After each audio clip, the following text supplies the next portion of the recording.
He's Charles Robinson. I'm Jason Fitz. It's Inside Coverage. C-Rob, no Frank today. Are we going to argue with each other? Because Feisty Fridays, like, we ready to throw down the boxing gloves? I'm not as argumentative as Frank is. I don't know if you and I can have the same tussle. It just feels like, babyface versus babyface here. There's nobody here to be the bad guy.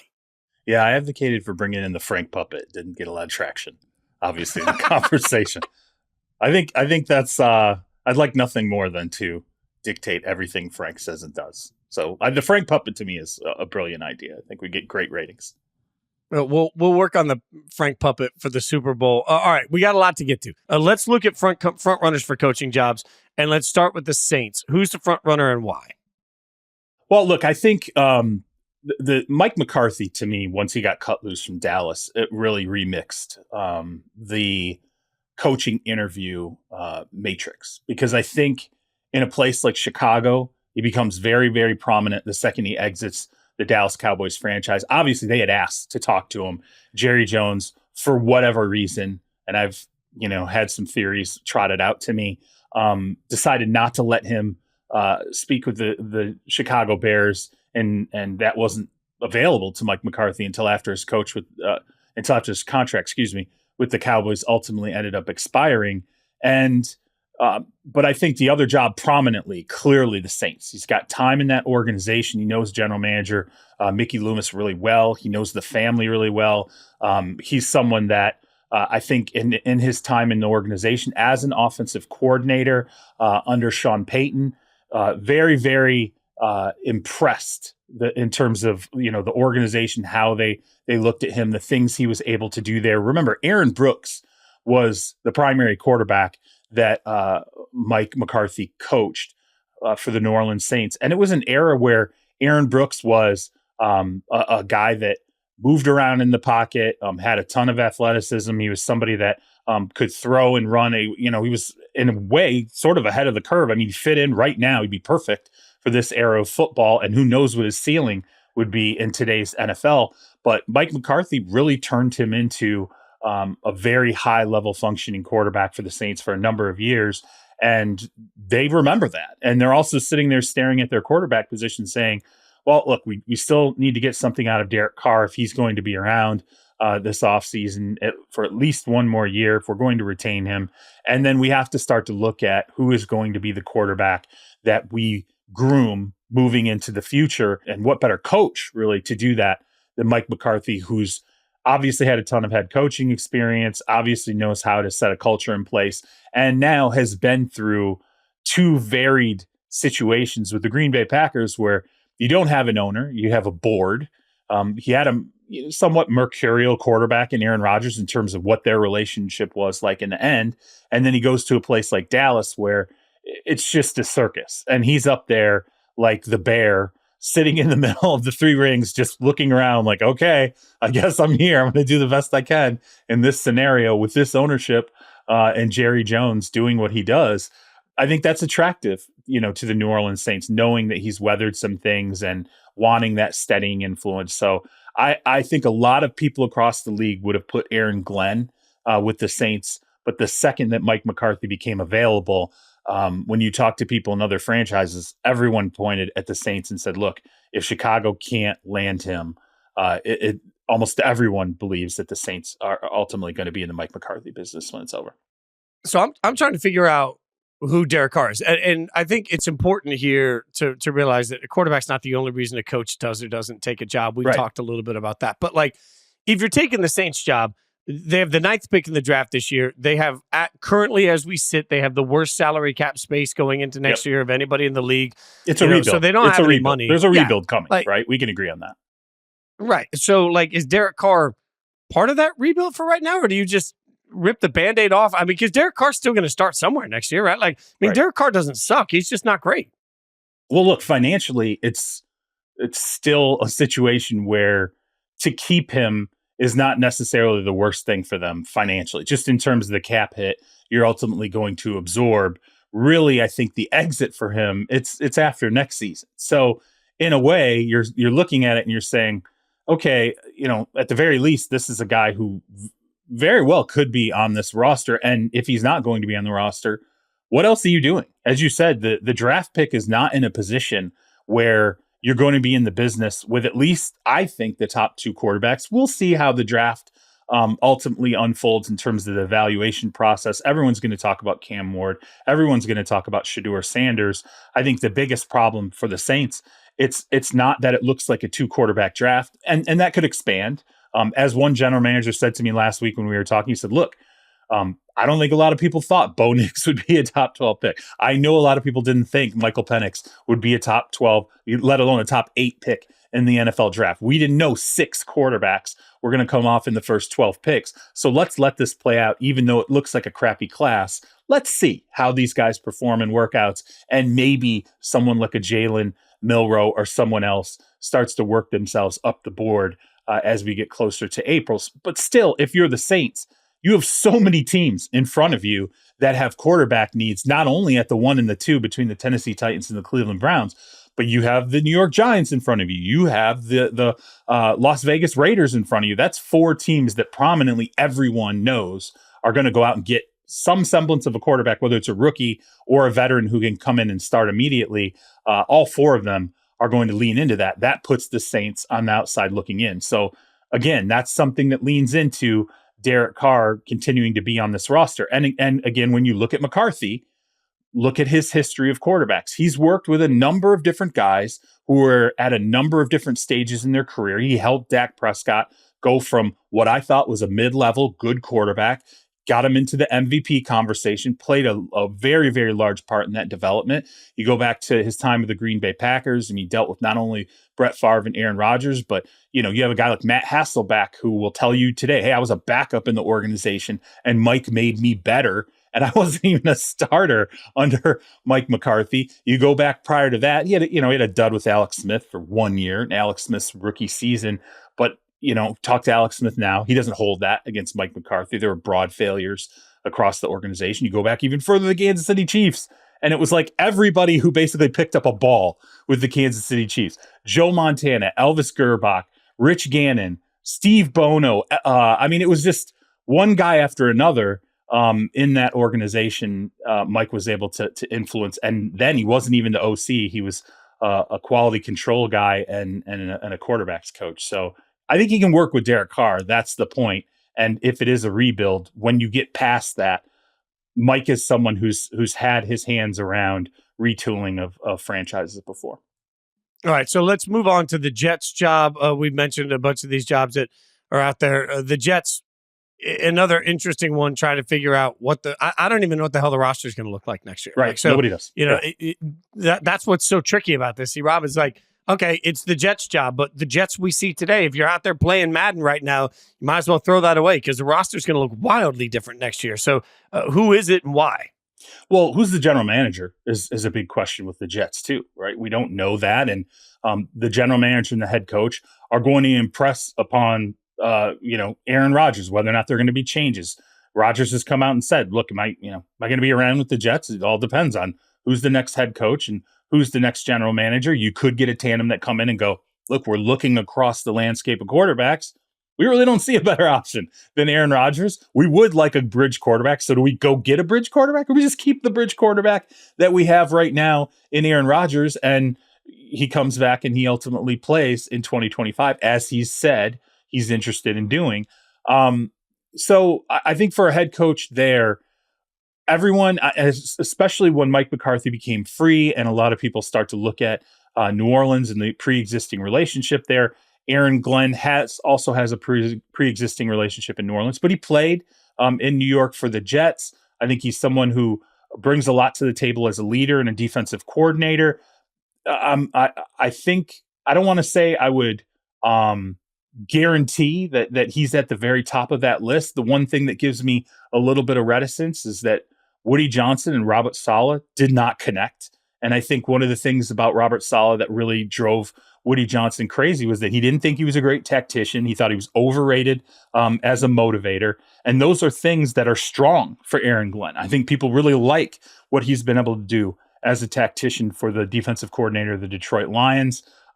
Another name that's getting added to the mix now, Brian Flores, the Minnesota Vikings are out of the playoffs. Brian Flores is stacking interviews right now. He's going to interview in Chicago. He's going to interview with the New York Jets. So that's another name that I cannot completely rule out.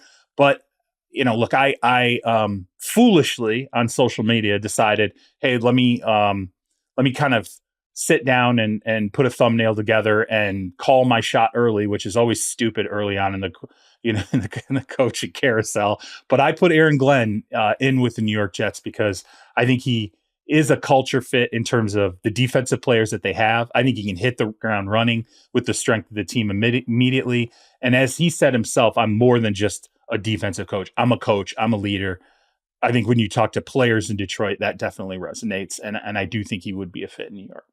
I think it's one of the interesting things about the Lions, because certainly we're going to get to Ben Johnson in a minute too. Like, this is a team, for as much as Dan Campbell has accomplished, he's got two great coordinators that he helped pick, right? So, like, hey, let's give him all the credit in the world. But you pointed out on a show, about a month ago, that one of the things that really stood out about Vrabel was not only his ability to pick LaFleur, but also Arthur Smith, right? Like, you got to get that right a couple of times. I do think it's an interesting spot here, like sort of like Sirianni with the Eagles, where they lost their offensive and defensive coordinator, and all of a sudden everything changed. Like, if I'm the Lions, I'm sure I've got succession plans and everything's great, but it just feels to me like we at least have to put this into the conversation about Detroit for right now in the maximizing it's our window. Like, you got two of the best coordinators in the NFL. You might not have that next year.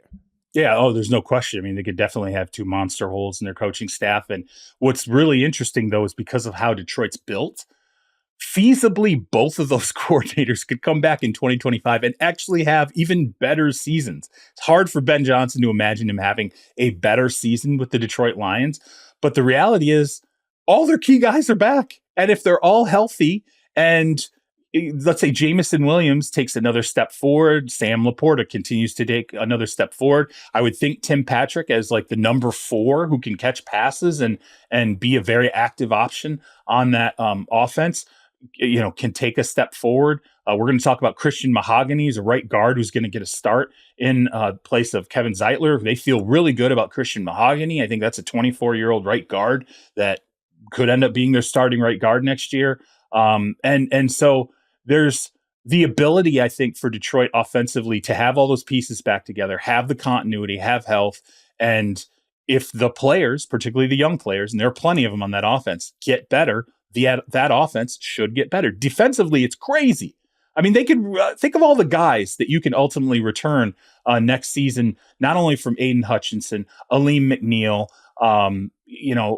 Ennis Rakestraw could have, he's going to have another year. Obviously, he's a rookie, but, some of the young pieces on that defense returning the litany of guys that have been out over the course of this season. If you're Aaron Glenn, you're saying, I've been piecing it together this year. If I get this unit back on the field next year and everybody's healthy, plus all the backups have gotten a ton of play in 2024, that defense could take a huge jump forward. So Glenn is in the interesting spot that, for the most part, when defensive coordinators rise to a certain level and get any job offer, those advising those defensive coordinators typically say, you really got to think about taking this. Even if it doesn't feel perfect, you're a defensive coordinator. And it's an extremely wobbly market for defensive coordinators from one year to the next. If you pass on a job this year, unlike offensive coordinators who can have a wider head coaching window, that can close on you after only 1 year. Aaron Glenn might be in the position where he has a little bit of a luxury and could pass on jobs or not land a job in this cycle, have a much better defense in 2025 and be at the very top of lists next season. Can we also acknowledge that, greatness, sustainable greatness is built through the draft? I believe that hardcore.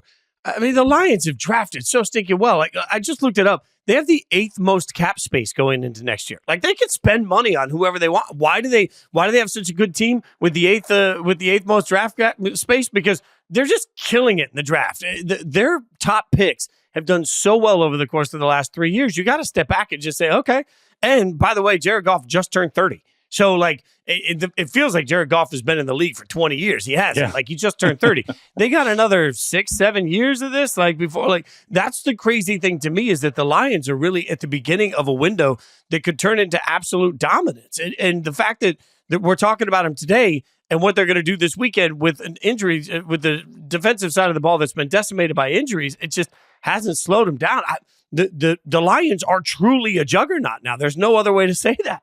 Yeah, it's it's interesting because it's somewhat misleading because you have to project the cap out a few years because they do have stars who they extended. Jared Goff, Penei Sewell, they just redid David Montgomery. Amon-Ra St. Brown is near the top of the wide receiver pack. Now, the plus side is they're not paying their quarterback at the tippy top of the quarterback market. That little bit of cushion between the 50, I think it's like $52-53 million a year AAV that Goff is making makes a difference that it's not 60 because it gives you, and we're dumbing down how the numbers work, but technically it gives you that extra $7 million a year in cap space to work with somewhere else. Amon-Ra St. Brown, despite the fact that he's a first team all-pro wide receiver the last 2 years next to Justin Jefferson's not making $36 million a season. So that gap gives them additional money to play with, even though they have an elite level wide receiver. But, look, there's all these quarterbacks, they start to cross each other in future years. That's where the capologists come in. That's where they make all their money, is because they're making sure all the asteroid hits don't happen in one season. You work it out, you finesse it, you make sure you never have three guys who are making more than 60% of your cap, which is, I don't know why that's the number, but you hear that from cap guys like, hey, don't ever tilt the scales over 60% on three guys in any given year. Don't have all three of your greatest guys coming up and you're staring at a cap where you're like, oh my God, these guys are making 72% of our cap this year. Now we got to start cutting guys or, splicing up the deals and figuring out ways to hamstring ourselves in the future. The Lions have done a really good job of that. But I'll say this to you, they have a lot of great young guys. They have to extend these guys. Jahmyr Gibbs is going to be a monster extension. He's going to break the bank. Yeah, I mean, it's going to be huge. Aiden Hutchinson, are you kidding me? Like, Aiden Hutchinson in pass rushing metrics, despite breaking his leg, was leading the league in a lot of pass rushing metrics, like late into the season for some of these, even though he missed essentially, more than half the season. So, you have a scenario where you're going to have to extend him after year 3. There are some huge contract extensions coming down the line, and Detroit might have to make some decisions at some point, particularly with some veteran players. Kevin Zeitler, right, is a guy that from a run standpoint, he's in his mid-30s, but he is an elite level run blocker as a right guard, works perfectly with Penei Sewell on the right side of that offensive line. But he's a free agent coming into the offseason. I don't know that they necessarily keep him, despite the fact that he's an elite level run blocker, and he'll go out there and he'll make money in free agency. Someone will go, hey, you think Zeitler can play until he's 38? Let's sign him to a big deal. They're going to have to start to make some interesting decisions with some of the older players when we get into the offseason after 2025, 26.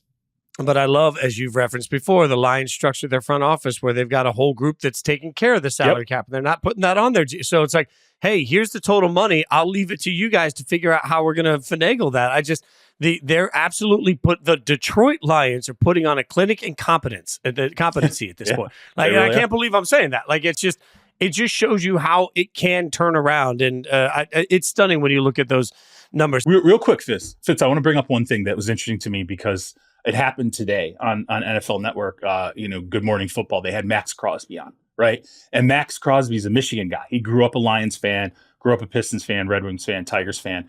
And it was wild to me to hear Max Crosby at one point say, I'm paraphrasing here, but he was like, I grew up my whole life like waiting for the Lions to be great. And now I'm in the NFL and they're great. And just kind of remarking like, this is what I waited for, throughout my life living in Michigan as a Lions fan. And now I'm here and I'm not on the Lions and they've turned into this Super Bowl contender. When an elite level player like that, and granted, he's from Michigan, there's background there, there's roots. But again, when an elite level player like that looks at the organization and says, I admire that, it means something. And that's kind of where the Lions are right now. There are other players throughout the league who are talking to players on the Lions and they're singing the praises of Brad Holmes, Dan Campbell. Hey, this is real. What you see is real. It's not fake. We're not faking it. And I think that's very attractive to NFL players. And I'd be very curious I don't know if Detroit will ever be a destination, for free agency. But I wonder if they start to get to a position where maybe some players who are kind of nearing the end of their career and have a little bit of gas left in the tank go, maybe I got a shot if I go and I play for Dan Campbell. Maybe that's how I want to go out on my shield is maximizing something under a guy that his players have nothing but great things to say about. I mean, it stood out to me. I listened to Max on his SiriusXM show talking a couple of weeks ago about he wants the Raiders to give him a very definitive plan on how they're going to start winning. He doesn't want an 8-year plan where he's winning at the end of his career. Right. And when they also asked him about some of the coaching candidates that really stand out to him, he specifically by name mentioned Ben Johnson as somebody that he absolutely loves. So I don't think that's accidental. We'll get to that in a minute and see if he's even around to see that happen. Another one here, the Jags. I know you've got Liam Coen to the Jags. Let me just real quick. I have to tell you this Liam Coen story. Before Will Levis was drafted, we had Liam Coen on ESPN when I was working on ESPN Radio with Harry Douglas. We had him on our show. And we spent 10 minutes in an interview and then another 15 minutes after the interview talking to him. He had such a masterful plan of, if you do the following things, we can figure out how to get the best out of Will Levis. One of those things, by the way, was that he wouldn't even see the field for at least the first year, maybe the first 2 years of his career. But he had a very formulaic plan on how he thought Will Levis should be developed. And I think about that every time I see the Titans just absolutely, they've run him into the ground. They got nothing there. I don't think he was a great pick anyway, but if he was going to be successful in the league, he needed everything around him to be right. And the Titans did everything around him wrong. All I think about constantly is, man, Liam Cohen's voice is in the back of my head with everything he wanted to do that the Titans didn't do. And I have so much respect for that. And then we're watching him, obviously with the Buccaneers, have tremendous success with Baker. It feels like this guy's going to be a head coach soon. Yeah, and I'll tell you, early in the process, out of the Jaguars, I heard, hey, we're kind of trying to get to the Liam Coen interview. And I was like, oh, like I'm thinking Ben Johnson, obviously everyone's going to go, Ben Johnson, Trevor Lawrence, like this obviously makes so much sense. He's going to want to go down to Jacksonville where there's a good roster in place. This only makes sense. And yet when you talk to people in the organization, it was like, we don't have the Liam Coen interview yet, but it's important. It is one we're waiting for. And I put a lot of stock into that. I was like, they're hot on this guy. They are very, very much waiting for Liam Coen and the Buccaneers to essentially exit the playoffs so they can get things moving on this interview process. And that's why I put Liam Coen there, because there were people in the organization who really, really liked him a lot. And when you talk to them, I think what's really interesting is we focus so much on Liam Coen and the Tampa Bay Buccaneers through Baker, right? Of course, the quarterbacks, we always focus it through that. What Baker was able to do with Mike Evans, you look, Jalen McMillan, I mean, a young guy who comes in and blossoms into a very a good building piece down the second half of the season. The offensive line, we look at its height, the best out of those players. There's so much there to be had. Cade Otton, right? But I think one of the things that really intrigues the Jacksonville Jaguars about Liam Coen is look at the Buccaneers run game. And if you sit down, what I've been told is if you sit on tape and you really start to break down what he's doing schematically with the run game, it is some high level stuff. Like they're very, very impressed with what he's been able to do with not only Rachaad White, but obviously Bucky Irving, who comes in as a rookie, late drafted rookie, and is arguably the best running back on the field from that rookie class. Not even arguably. I think clearly it was the best rookie running back in the league this year.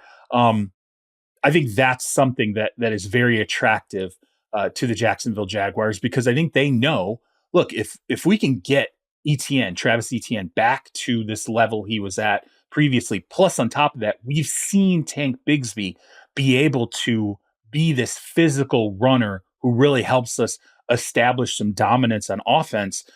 You look at Detroit and you go, okay, they got Jahmyr Gibbs and David Montgomery. Could we have our own David Montgomery and Jahmyr Gibbs in Travis Ettienne, who's still in his mid-20s, in Tank Bigsby, who's in his early 20s?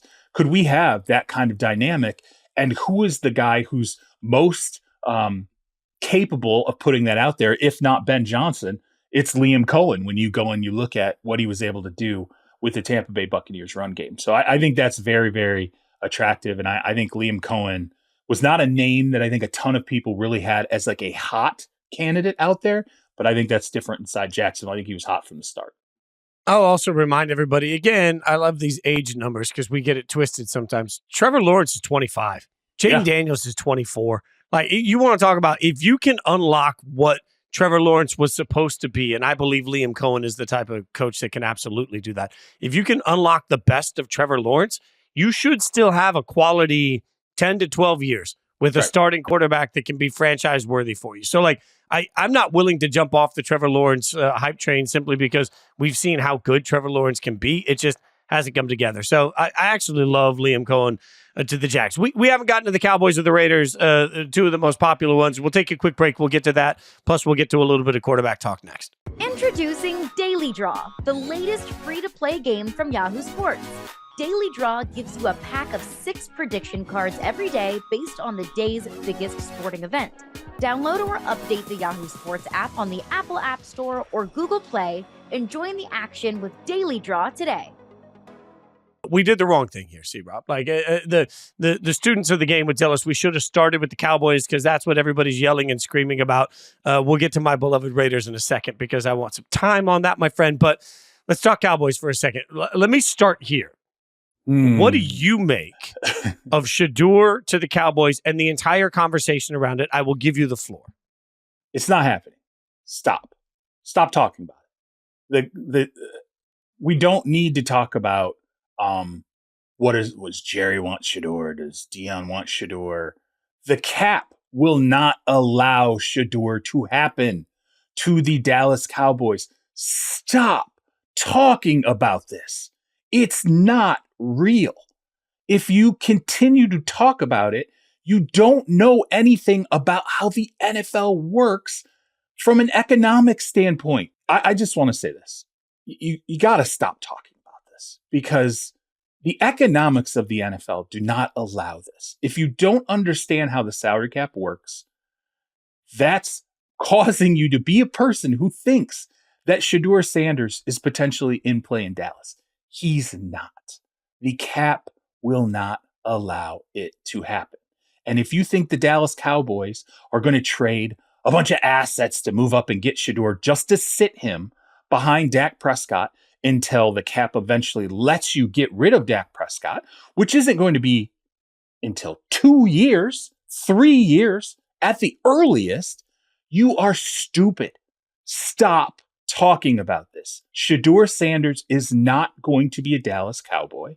This is an absolutely ridiculous storyline that people out there who do not understand how things work continue to speak about. And when they say things like the salary cap's not real, you're a idiot. Okay? The salary cap is real. That's one of the dumbest things that's been invented over the last couple of years is this idea that it's not real. It's real. It's just you can screw with it long enough until it kills you at some point down the line. And the Cowboys can't do that because they have CeeDee Lamb. They have Dak Prescott signed to a max level deal. They're going to have to sign Micah Parsons to a max level deal. The guy played 13 games this year and was near the top of all the most important pass rushing analytics in the entire league in 13 games. He's signing a max level deal.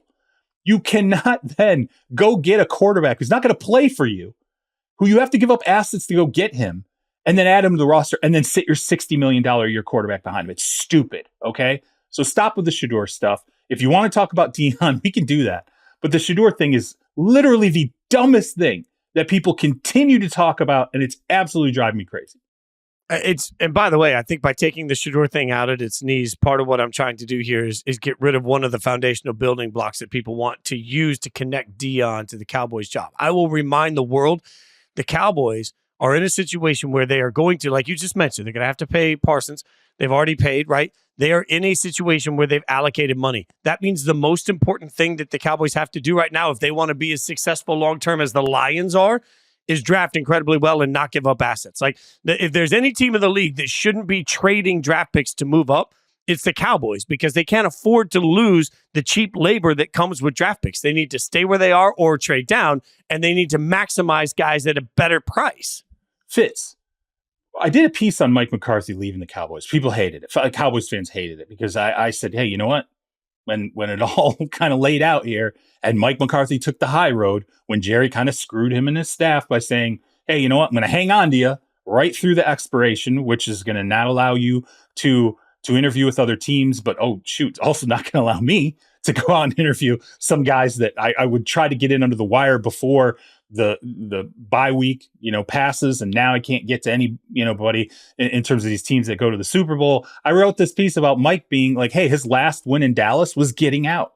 And Cowboys fans hate that because they hate Mike McCarthy, just like they hate so many other coaches that have gone through there, despite the fact that Mike had 3 12-win seasons in a row and sandwiched around him were 2 years where Dak Prescott ended the season on injured reserve, which absolutely impacted the state of the Cowboys. He went 1-3 in the playoffs. Mike made a lot of bad calls. He got absolutely killed by the Green Bay Packers. I'm not saying Mike was a great coach for them, right?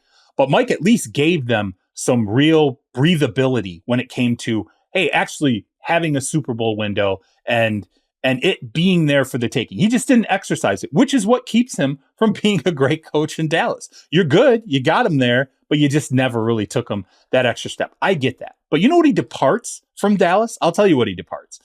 He departs a skilled position group in which there's no real dominant, scary running back in that skilled position group. There's no wide receiver after CeeDee Lamb that other teams are sitting there going, oh my God, we're scared. They went out and got Jonathan Mingo. Who, for what? In what state do you think he contributes when the Carolina Panthers are going, we need to get him off our roster because he can't catch a football? Oh, wow, Dallas will give us an asset? Absolutely send him to the Dallas Cowboys. Beyond CeeDee Lamb, there needs to be a lot of depth and talent added to the wide receivers. So far, the tight ends were waiting for someone to blossom. That has not happened. And oh my God, everybody's sitting there going, Ashton Genty, right? He's the running back from Boise State. They're going to send him to the Cowboys. Send him to the Cowboys. Why the hell would you want to go to the Cowboys if you're Ashton Genty? That offensive line is not the offensive line of 5 years ago or 6 years ago or 7 years ago. It's not Tyron Smith in his prime. It's not Zach Martin in his prime. It's not a line that had continuity and could abuse you in the run game during the best part of Ezekiel Elliott's career. It has to be reworked. This is a rebuild on offense in so many ways that no one wants to confront. And yet people are sitting there staring at the Cowboys like it's this big choice prime job when it's not. And you've got a head coach who's got to go in there and deal with Jerry Jones going, okay, well, let's see. This might be the last coach I hire for Dak. This might be the last coach I hired for myself. Like, who knows at this point? There is a sense of urgency. So there's a micro rebuild, if not a full-blown rebuild that has to happen, or at least a retooling or remodeling or refurnishing, whatever you want to call it on offense. And you got to do it with Jerry talking on the radio a couple times a week, talking after every single game, constantly kind of telling you what the temperature is on the team, but mentioning his team in the 90s, having Michael Irvin who's saying stuff to him, thinking about Deion getting whispered into his ear. Like, this is, that's a great job. Sure. You know how much I love the draft. We covered it together last year. I hope we cover it again this year. I'm going to give you my way too early draft hot take the Cowboys fans need to hear. If your hope is that you're going to sit there at, according to where are they, 12th? Yeah, sitting there at the 12th pick in the draft and you're going to get Ashton Genty, I don't think it's going to happen. I don't think he's going to make it to 12. And even if there was a chance he was going to make it to 12, I think somebody will try and trade up above the Cowboys to get him. So if your great hope, the great thing that you're planting your flag on for Dallas fans is we're going to get Ashton Genty and a rookie running back behind all of these other issues is going to turn around and make us a 12 or 13 win team again, I don't think he's even going to be there for you. So sorry, I'm the Debbie Downer of draft Fitz, coverage all the time. Fitz, I like him as a pick. I do. I mean, he's a tough runner. Granted, there's a lot of mileage that was put on him in college. But I think in terms of yardage after contact, again, him being a really tough runner, might not be the fastest running back ultimately in the draft when he runs, but he's plenty fast, compact, bounces off of hits. We'll get into all this as we go through the draft run up, go over and read Nate Tice's content, Charles McDonald's content. You'll learn a lot of things that you want to learn from Ashton Genty that you don't get just by watching the highlights. A great pick, no question. But it's just interesting to me because everyone sticks him into Dallas like Dallas is still this high octane, kill you offensive line. And yet Zach Martin, I mean, we're talking about potentially the end of his career after this season, right? After this past season, we're talking about, from tackle to tackle, what really went right the entire season for that offensive line in Dallas. There's not saying it's a complete shambles. It's not, but don't pretend it's the elite level group where you can go out and take two guys in the backfield and gain, 2,000, to 2,500 yards in a season. That's not this Dallas Cowboys offensive line as it's currently constituted. So you're going Kellen Moore to the Cowboys. Why Kellen Moore, not Deion? Well, okay. So early on in the process, once Mike got let go, I talked to somebody in the Cowboys franchise and I said, look, can you help me? Help me focus in on something that's real here. And two things he said. He said, number one, from everything I've gathered from what you see in the building, from what you hear, it's definitely Jerry is, I don't want to say he's a solo flyer on this one, but there's a lot of gut it feels like there's a lot of gut going into this with Jimmy and Steven Jones. Obviously his son and the CEO of the operation is a big part of that as well.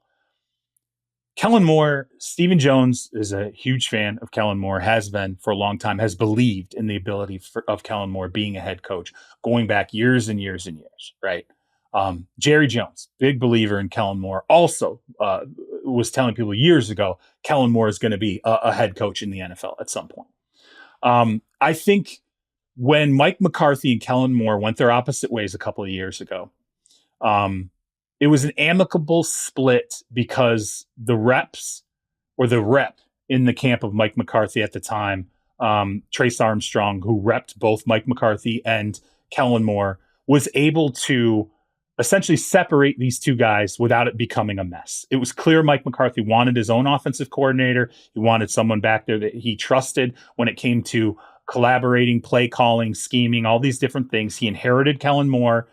And at the point that Mike McCarthy wanted to make that move, Jerry Jones, from what I was told, grudgingly said, Mike's earned it. I'm going to go ahead and let him make this change. And Kellen's ready to get out. It's just not a great fit moving forward. So Kellen leaves for the Chargers. This is 2 seasons ago, right? But from what I was told, again, inside the organization, Jerry never fully got over that. It was still kind of, he liked Kellen. He really wanted to keep Kellen. And he especially prized the relationship that Kellen had with Dak Prescott and felt like, hey, there's a future here with these two together, Dak and Kellen. Well, now he's got another opportunity to circle back. Kellen Moore, obviously, with the Philadelphia Eagles, has had a great season as an offensive coordinator with the Eagles. He's done a really good job balancing out that offense despite a season where Jalen Hurts has not, had the best. Jalen Hurts has been okay, right? But he's not been that Super Bowl Jalen Hurts that we know from a couple of seasons ago. Dak Prescott's a better passer. Given the offensive line getting where it needs for the Cowboys, given the running back position, adding maybe a Gentee or at least talent, you could see Kellen Moore coming in and balancing out the scheme, actually running the football, actually throwing some things that at times lacked identity under him with the Cowboys. I think he's grown a little bit going through the Chargers experience, going through the Eagles experience, and he's better positioned, I think, now than ever before for a head coaching job. So I think that Jerry, having felt like when the split happened from the Cowboys, it was not really Jerry's doing, and I think he liked Kellen and really wanted to see him retained. I think that never left Jerry, and I think it allows him to potentially bring Jason Witten back into the organization on Kellen's offensive staff. So there's that ability. It's not the sexiest hire. Kellen's not going to be out there. From a charisma standpoint, but that's Deion, right? Deion's the sexy hire. 100%. Right. Why do we not like Deion there, given that it is the sexy hire? I'm not saying I don't like Deion only from the standpoint of I don't know what Jerry's capable of, right? And clearly this is something that he's been enamored with. Michael Irvin, I think, has been pounding it into Jerry's ear every chance he's gotten for weeks, if not months now, that, Deion can be your head coach. And I think it is in a way, it's the Jimmy Johnson move. If you really want to go back to the 90s, because it's It is a shooting from the hip, going and getting this guy who's going to come in and be fiery and be a motivator. And, he's going to draw that spotlight, and he's, going to be unbelievable face forward with the media. And the Cowboys are going to be, if they're not already on everybody's lips most of the NFL seasons, which has, in large part, a lot of that's been Jerry's doing, Deion's going to do it for him. He's going to do all that heavy lifting, and everybody's going to be talking about the Cowboys. And, Deion has, to his credit, he's done well at Colorado. Not the strongest conference, okay, has definitely got, tail whipped a couple of times in some games. It's not like he's, not suffered blowouts at Colorado. It's not like he just absolutely stomped every good team that they played. Schedule wasn't always not out there playing the Titans of the SEC and proving himself over and over again, but he did well. I don't know how many things necessarily translate from that level to the NFL level, but he's a connection to the past. He's clearly, I think, a good motivator. He's something that he's a guy that I think a lot of players, even on the NFL level, will buy into, but it's not going to be the same as the college level. But it's an attractive, heat generating thing, I think, for Jerry Jones. And part of me thinks that, in a way, that's what's happening right now. Jerry's like, man, I got to come up with something. McCarthy's out. That didn't work. He's not going to take a short-term deal. It's never going to happen. And now I have to drag the spotlight back to Dallas. And I got somebody, I got proponents of Deion. Again, I think a lot of it's Michael Irvin and Deion himself, who are really putting me in this position. So Deion gets out there and we hear about a phone call. It's kind of ambiguous about what was said, haven't been able to ask Deion and get a straight answer. Like, were you offered the job? Were you asked if you would interview? Were you asked if you would leave Colorado? Were you asked what your buyout amount is? Like, questions that get asked when you actually are going to go hire a guy. I don't know that Deion got asked any of those questions. I'll continue to reiterate, part of Deion's success at Colorado came from the fact that he walked in the room with luggage and said, if you don't want to be here, get out. And he turned that roster over year one, and then he turned that roster over completely again year two. Like, that's part of how he's done it at Colorado. Can't do that in the NFL. I just want to remind people you can't. NFL, everybody got Louis. Everybody brought their Louis in the NFL. Yeah. Welcome to the NFL. And guess what? The NIL, the transfer portal, it's a little more expensive on the NFL level. And oh, by the way, if you're Deion and you're walking in hoping to get those quote unquote NIL transfers in the NFL, which are free agency signings, the Cowboys don't spend a ton of money in free agency, pal. Like, I don't know what to tell you. Like, go back and look the last couple of seasons. They are not exactly rolling spenders like they might have been during your day as a player. And you're hamstrung because your NIL is capped and it's going to be eaten by three players. Dak Prescott, CeeDee Lamb, and Micah Parsons are going to take a massive bite out of your NIL. Do you think that's going to make the Cowboys more likely to go shopping with you as head coach, or less likely? The cap is the cap. It's not happening. I love the concept that last year, at the end of last season, he hated that offensive line so much that he was just like, we're getting rid of everybody. And they basically did. And like, you can't do that in the NFL. I just want to remind everybody that roster turnover doesn't exist that way. Okay, Ben Johnson to the Raiders. I know I will say 3 months ago, we would have said that Ben Johnson was the number one candidate for most people. I am dumbfounded on why somebody that turned down the Commander's job because of whether it was the culture, whether it was the organization, the structure. I'm dumbfounded to think of why Ben Johnson would turn down the Commanders, who at least had a clear path to a quarterback, only to take a job in the division where they have no path to the quarterback. As much as I got the Raiders helmet behind me. There isn't a clear path to competing with Mahomes or the Chargers. The Broncos are so far ahead of schedule. Like, if Ben Johnson didn't want the Commander's job, I can't figure out why the hell he wants the Raiders one. Yeah, and Bears fans really did not like it when I handicapped him to the Raiders, and then turned around and told them, I don't know what the Bears are doing, to be honest with you. Like, the Bears are so all over the place. I can't tell you exactly what the Bears are doing. And it's curious because when the process started, I would have told you, no way Ben Johnson ends up with the Raiders because of Mark Davis, because of the history of Mark Davis supposedly saying, I'm not going to meddle. And then every single time anybody who comes out of the organization is like, Mark's the problem. here's how Mark's a problem. Let me tell you what Mark did in this situation or that situation, or who he fired on the executive level, or the comments he made about certain players, or the times he went and talked to players rather than talking to his either executives or coaches. So I would have said, yeah, Ben Johnson's going to completely steer clear of that. Here's what I think is interesting for the Raiders, and that is very much helping them right now with Ben Johnson. I think the Jags are focused on Liam Coen. Okay. So I think that helps the Raiders with Ben Johnson, because the idea that Ben Johnson is just a slam dunk for the Jaguars, you can't convince me that they don't like Liam Coen as much or more than they like Ben Johnson. So that's one thing that I think will move them to the back burner a little bit. That is the Jaguars.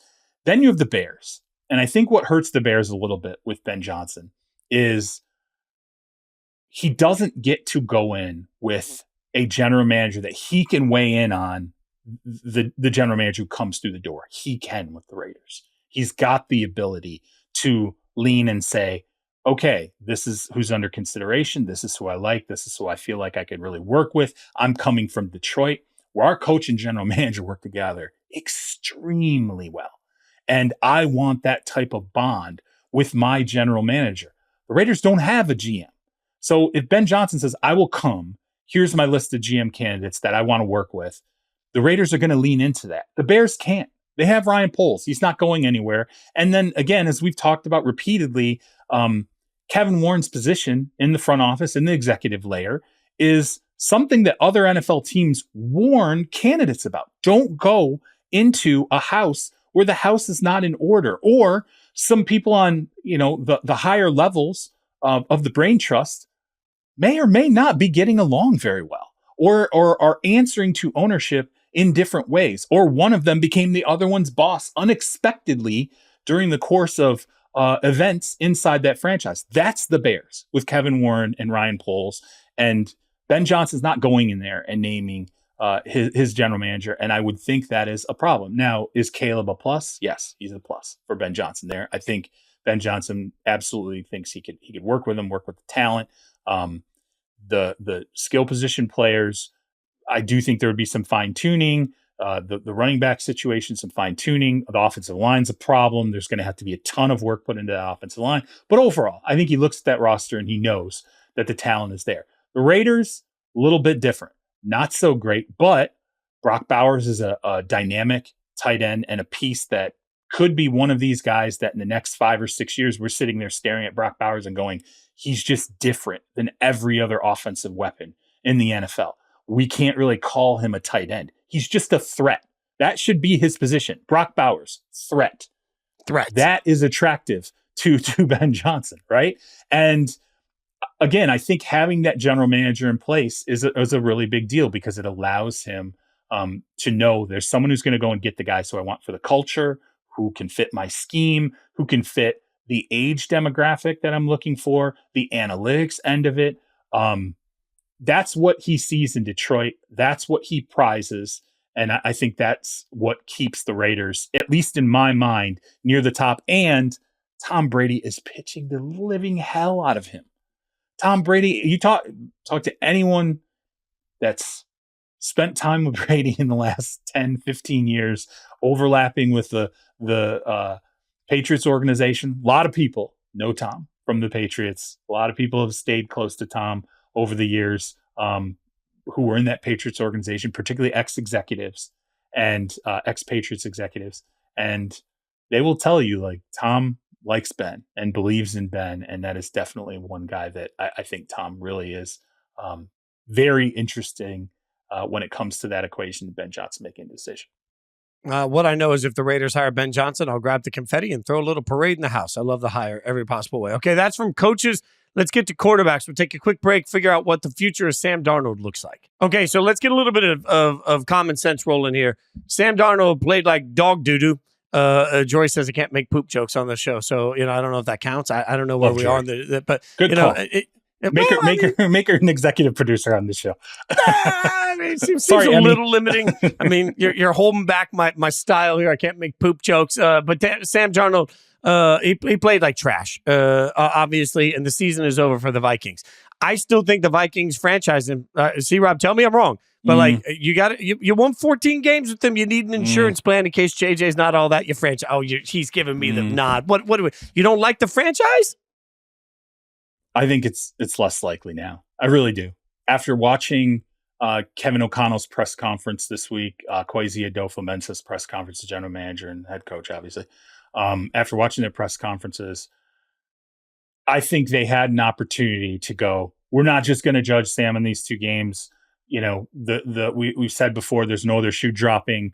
We love Sam. Now, granted, obviously he's going into free agency, so you can't sit there and say we're absolutely going to have him back in the franchise, because the only way you can really dictate that is to sign him to the franchise tag, which is $40 million, and that's off the top in the next cap. It's not, you don't spread that out. That's a 1 year, very real $40 million hit that you take all at once. So here are the couple of different complications here. And I think it's both for the Vikings and anyone else who gets a shot at Sam Darnold if that ultimately unfolds in free agency.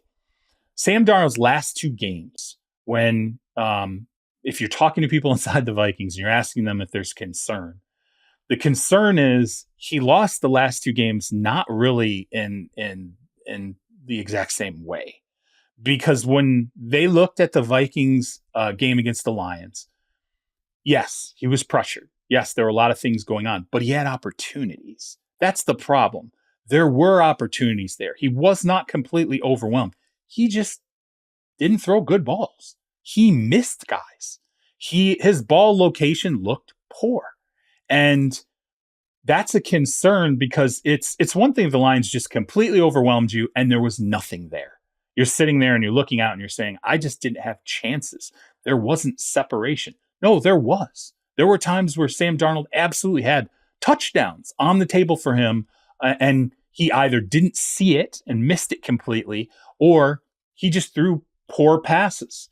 Was not the high-level MVP candidate accurate quarterback that he had been over the course of the season. Then you look at the Rams game, and the Rams got to him, even though the Lions threw a ton at him. The Rams got to him and hit him over and over, 9 sacks, did all these different things to him. And what ultimately happened was Sam's clock changed in the pocket. And I think that's what scares the Vikings a little bit, is that all of a sudden, when your clock changes, you're not doing things in a rhythm where you're now comfortable. Instead, you're, for lack of a better word, freaking out. You're going, I got to get this ball out. I need to get it out as fast as possible. And I am almost immediately starting to move around and freak out in the pocket, when maybe all I need to do is slide up. Just slide up. You don't have to dance around. You don't have to back up. Step forward into pressure. Give yourself that extra second and let the offensive play unfold in front of you. Instead, with the Rams, he wasn't doing that. He was going way too fast. He was in the pocket, stepping into the wrong places. He wasn't always stepping up when he would see edge pressure and weird. Like, there were a couple of plays where, from what I was told, he faded into pressure rather than actually just literally all he would have had to do is take one stride forward, and the pressure would have been behind him, but it would have given him that extra time to make a play. And so it really wasn't exactly the same. It wasn't a 1-to-1 when you looked at the Lions loss and the Rams loss. And in both scenarios, these are historic problems with Sam Darnold. And I know it sucks that we have to go back here, but teams do that. What do you revert to when, as Mike Tyson says, everybody's got a plan until they get punched in the mouth? You got punched in the mouth and you did this stuff that you do in the past that makes you vulnerable as a player. You just missed a bunch of guys against Detroit that you could have gotten.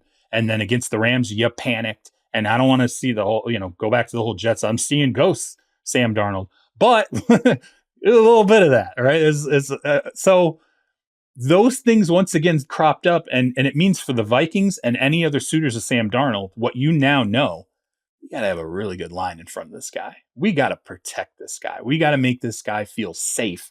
So we got to have Tampa's line. We got to have maybe the Detroit Lions line, maybe the Philadelphia Eagles line. We're going to have to put some serious resources and development into this offensive line in front of him so that he is not pushed off his spot or forced to do things faster than he's normally used to. That's the high functioning Sam Darnold. And frankly, that's a tough spot. Whereas JJ McCarthy, I think the ceiling on him, particularly when the Vikings drafted him, was this guy moves, right? He can continue plays. He can buy you time. I'm not comparing him to Jaden Daniels, but one of the great things with Jaden Daniels in Washington was that bad line, that guy moves around. He's hard to get down. He extend plays. He can take a play from 3 seconds to 6 seconds like nothing. And that causes problems on the back end of the defense. The next thing you know, he's completing passes down the field. Darnold's not really doing that in Minnesota. And obviously those 2 losses, I think, changed the matrix a little bit. So if you're the Titans or the Raiders, team like that has some salary cap space, you're trying to figure it out, would you rather have Sam Darnold and best player available with your first overall pick, or would you rather have one of these quarterbacks? Yeah, I mean, it's a really good question. And I think it comes down to your evaluations now on Cam Ward and Shedeur Sanders. If they remain QB1 and QB2 throughout the sifting process, I think that's what you have to sit there and look at. You have to say, okay, part of this is financial. We're taking ourselves out of this hugely advantageous thing, which is a rookie quarterback contract, which, by the way, plays in Minnesota too. To sign Sam Darnold, even to the franchise tag, you're negating this massive upside you have of a rookie cornerback deal. If you don't keep Sam Darnold, you're on J.J. McCarthy's rookie cornerback deal, and then you're going through that roster and you're extending a number of players, good players that are going to be core players moving forward from Minnesota, and you can do some things in free agency. Well, these other teams, it's you're sort of on the same hook. You're sitting there saying, yeah, we have the money. We could go get Sam. We could sign him to a 4-year deal, right? 2 years of guaranteed money.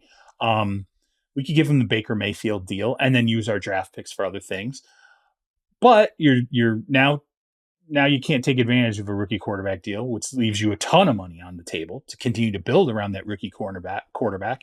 And you're also taking a guy who's multiple years into his career, where certain things are likely going to be hardwired, versus a Cam Ward, who I think we will hear in the process has the higher ceiling than Shedeur, and maybe hasn't always gotten the greatest coaching from year one to his final year in college football. Leaves a lot of meat on the bone in terms of him developmentally.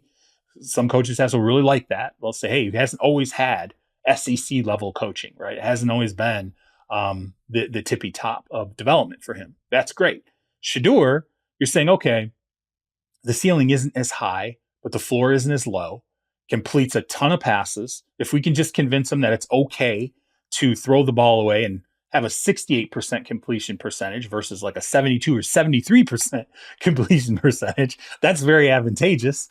We take the sacks off, or we reduce the sacks a little bit by taking some hits on percentage points and throwing the ball away. But Shedeur's very efficient. He's got an arm where he can make all the necessary throws, and especially the short to intermediate game, extremely accurate. He can absolutely throw a good deep ball. It's a lot there, I think, to like. So when you sit there and you break those two guys down, and then what the rookie quarterback contract gives you, I think for both the Titans, for certain aspects, the Browns, could really use a new quarterback with a rookie deal. As you said, the Raiders, same with the Giants. Everybody can do quite a bit extra once they're on a rookie quarterback deal, and it frees up a lot of work to be done on the roster around them. Yeah, the Browns are such an interesting case study because, in my mind, due to the money they've got invested in Deshaun, they're just going to have to draft at some point. Fitz, they don't have a quarterback next season. Deshaun re-tore his Achilles. He's likely not going to play in 2025. Like, that's not. I think people need to understand here. Like, the second tear, this idea that Deshaun's going to roll out and just, hey, he's going to be good to go in July or August. That's a pipe dream. That's not happening. And he was already dealing with a prior tear before, and there were other injuries, in past year. Like, it's all this has a cumulative effect. I think in the Browns' minds, they're sitting there going, well, let's see, a couple of things here. I would personally like to know specifically how he retore his Achilles. I would like to know that. I would like to know exactly what happened, because I've jumped into it, read everything I could read, and I'm like, I don't know, like, what was the specific incident where this re-tear happened. I'm curious about that.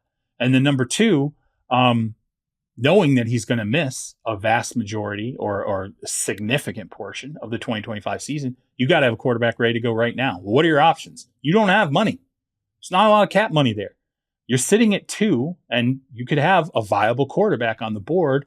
And let's say it's Shedeur. Let's say Shedeur ends up being QB2 in the evaluation. His skill set fits Kevin. His skill set, when you look at Kevin Stefanski's offense, it fits. Like there's translation that can be made there. And, Joe Flacco came in and lead the team to the playoffs, right? When Joe Flacco got off the couch, you can't tell me that if Shedeur Sanders is able to get near his ceiling in the NFL, which might not be, all pro level, but could be a Pro Bowl level quarterback, he fits in Stefanski's offense. I think you got to consider that if you're the Cleveland Browns and go, by the way, this rookie can bridge us out of the Deshaun Watson era, which is where we're going anyway.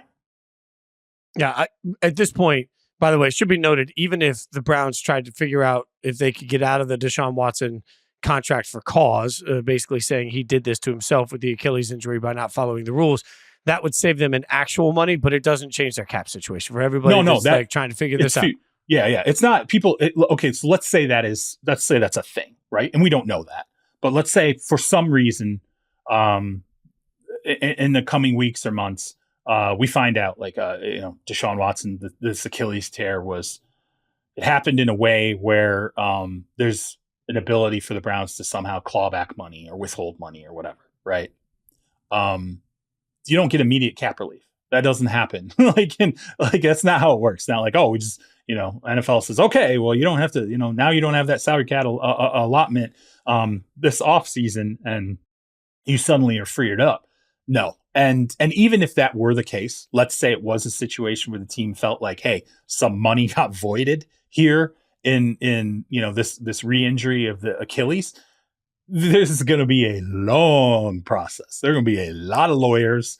The NFLPA is definitely going to get involved because that is their God contract. That is the NFLPA's favorite contract that's ever been signed in NFL history. They're not letting that thing get voided for anything. So you can expect that even if the Browns thought, hey, there's a scenario here where the re-tear occurred and maybe something's voided here, the path to actually making that happen is, one, from an evidential standpoint is just, I can't imagine how high that bar has to be. And then secondly, just from a legal standpoint of it dragging on forever, that's what I would expect. Yeah, and I would just remind everybody, while they're very different situations, the tragedy involving Henry Ruggs for the Raiders, they obviously cut him after he was arrested, and that hurt their salary cap situation. That's just real in the NFL. It's just, unfortunately, even if there's situations that you can't fathom and you want to get out of a deal with the player, you still have to have the salary cap financial ramifications. That's why I'm convinced, again, way too early projection here. I am convinced that quarterbacks will go 1 and 2 and that no trade will be accepted to get them out because both teams need a quarterback at 1 and 2 and they'll be desperate. Absolutely. All right. We'll cover the draft all the way up to then. That's what I know. I know we've already run late. We appreciate you guys hanging out with us. Emmy's going to make this sound beautiful because she's spectacularly talented. And we should give a shout out to Frank, not with us because he's, at Disney World hanging out. So hope Frank is writing It's a Small World and then being yelled at by security. That's in my mind, Frank went drinking around the world at Epcot, went to It's a Small World, and now he's been detained by security. That's the only way I can see that play. Frank's going to listen to this and he's going to be like, oh my God, Charles just sucks all the oxygen out of the room with every question. Just talk. It's like a 5-minute diatribe. Every question's ridiculous. Frank's going to be yelling in his plane seat on the way back, yelling at you. That's what I know. We'll be back on Sunday to recap the divisional round. I'll be back with Frank then. You don't want to miss it. In the meantime, rate, review, subscribe. You know all the drills. We appreciate you guys hanging out with us. Thank you so much for listening.